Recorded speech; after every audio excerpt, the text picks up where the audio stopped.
Yeah, one of the Bibles over to page 848. A few verses I'd like to discuss. The 15th chapter of the Gospel of Christ our Lord that was proclaimed by the Holy Evangelist St. Matthew. 24th verse reads, "But he answered and said, I am not sent but unto the lost sheep of the house of Israel. أجاب وقال لم أرسل إلى خراف بيت إسرائيل الضالة." In the Father, Son, and the Holy Spirit, amen. I am not sent. When we have a baptism, and it's sad because lots of times at baptism the people are not listening. They're talking, they're wondering how long it's going to take, what's for lunch, or maybe for dinner, if the baby's going to cry a lot, whatever, but they're not really listening. A baptism is like an ordination. You know, a priest is ordained, he's ordained to bring the gospel. In fact, the consecration of a church is like a baptism. Because in baptism, according to St. Paul, we put off the old man of the lust and the new man of Jesus Christ. St. Paul tells us that as many as have been baptized into Christ have put on Christ. So a baptism is not just some sort of a rite. Well, we have to baptize the baby. We're going to have a baptism next month. Beautiful little bit. I love the little gold boots that they're adoring. Really are. We're going to baptize this little girl next month. And we're going to dunk her in the water. You know, whenever we have baptism, look at this, it's clear. You know, when we have, sometimes the mothers think we're going to lose them. You know, I had a lady one time, she said, how do you baptize? She was from Beirut. She said, how do you baptize? Her finger, how do you baptize? I said, I baptize like they do in Sednaya. She backed off. Because, you know, Sednaya, even the Muslims, they respect Sednaya. I said, don't worry, I haven't lost one yet. But the point of bringing out is that when we immerse the baby, for a nanosecond, we can say, if you want to do figuratively, that they're drowning. So we drown them to the old man of Jesus, and they're born again into the old man of the devil, and born again into the man of Jesus. But this baby, when they're baptized, when we're all baptized, we are given a commission. We think the commission, the Great Commission, to go and preach the gospel, to convert the people to know Jesus Christ. We're not trying to convert people to fill up the pews. This is not the motivation of the church. Church's motivation is to have people have a better life, a real life. Imagine, if you can, that you have been left money that you don't know about, and you're struggling. And the person that left you the money, that their attorney finds out that you're struggling. And you say, why are they struggling? They have all this money. You say, I didn't know about the money. So it is the job of the attorney or the priest to say, you have this great inheritance, you should have a better life. You shouldn't be living like this. I look at people quite often and say, haram. Why are they living like this? Come and feed the homeless. See the homeless out there. Why are they living like this? Some of them they can't help it, but some of them they choose to be this way. And some of them they've just given up. Haram that they should live like this is not what it was intended. God does not want people to live like this. He wants them to be happy, to be fulfilled. So he says here, I am sent but unto the lost sheep of the house of Israel. God willing, in April, if the Lord preserves me, I will commemorate 43 years of this verse.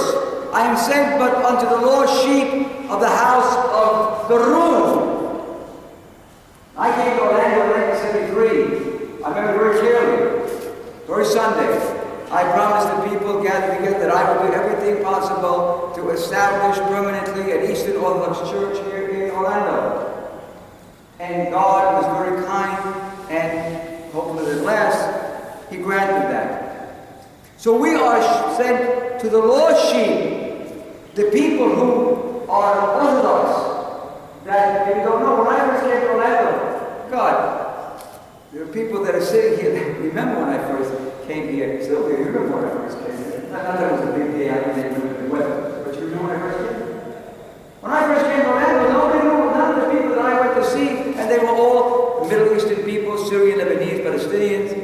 A lot of them didn't even know had never heard of the Orthodox Church. Didn't know what the Orthodox Church was. And then as God blesses, the church began to grow. Some said, well, you know, my mother was Orthodox, my grandfather was Orthodox, this one was Orthodox. And I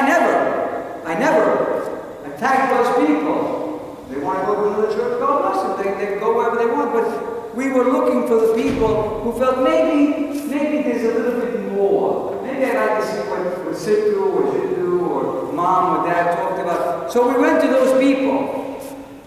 Some of them responded, some of them were not able to. But we went beyond that.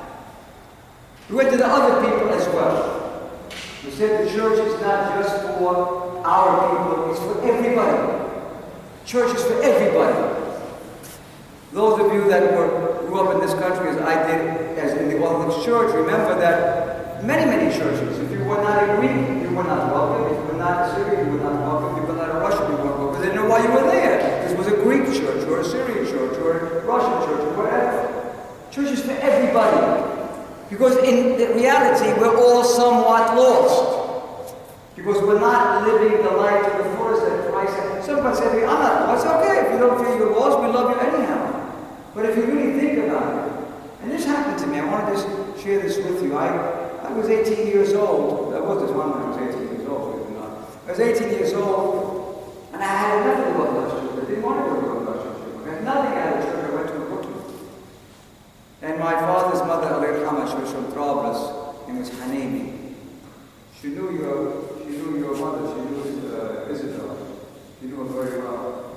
And she was talking about the church in the old country, but that to me was something I couldn't relate to. And then the Lord took me to Wilkesboro, Pennsylvania. And there I found the church that my grandmother was talking about, the kind of people that my grandmother was talking about. So the church is for everybody. Goes on, he says in verse 27, and she said, "True, Lord, yet the dogs eat of the crumbs which fall from their master's table." فقالت نعم يا سيد والكلاب أيضا تدخل من الفضاء الذي يسقط من مائدة أربابها. Can you imagine something? Can you imagine coming to someone and saying, "Would you please help me?"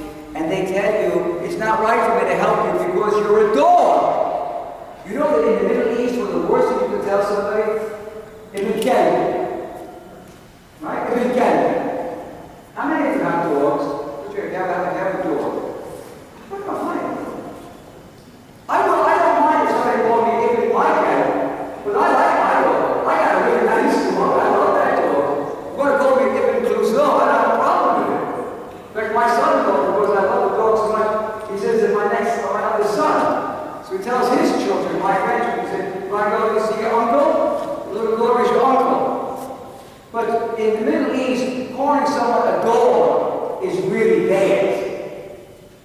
So she says, even the dogs, even declare, we eat the crumbs that fall. We eat what you don't want. Jesus was amazed. It says in verse 28 that Jesus answered her, "O woman, great is your faith. Be it unto thee even as you will." And her daughter was made whole from that hour.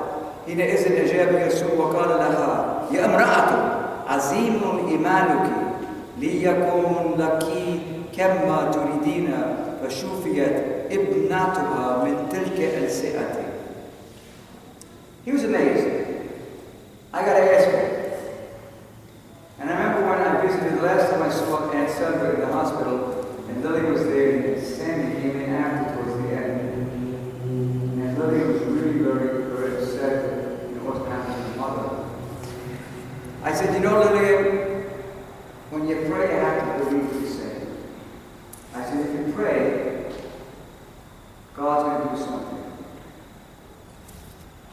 And I said it very carefully. I said, if it's His will to physically heal her, He will do it. And if it's His will to spiritually heal her, He will do it. But when we pray, whether it's the Our Father or another prayer, do we really mean? This is why, I tell you honestly, I've never done this. I do not agree with priests that give prayers as penance. Can you imagine a person who commits a sin, they come to confession, you tell them, "All right, your punishment, you do 10 Our Fathers and 10 Hail Marys." What kind of a punishment is 10 Our Fathers and 10 Hail Marys for people that love Jesus? He's like, "Okay, give me another 10. I enjoy that. I thought you were going to punish me." The punishment is the ones who don't love God. Oh my God.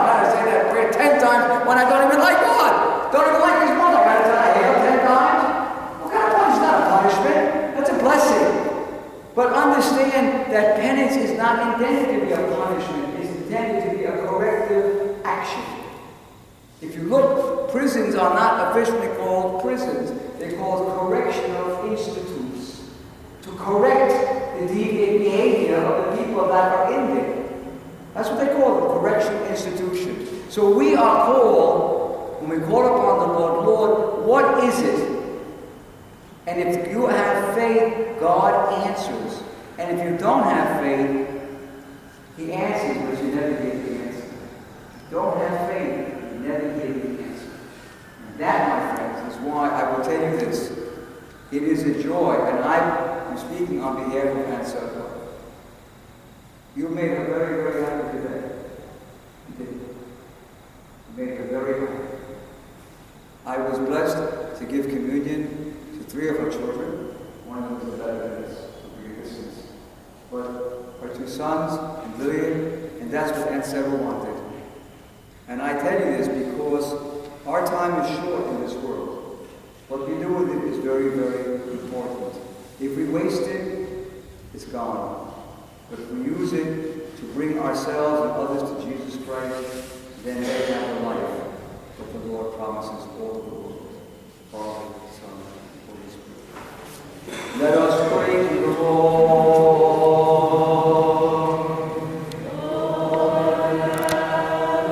Blessing, Lord, and mercy upon whose grace and love towards man, always, now, and ever, be great God.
Blessed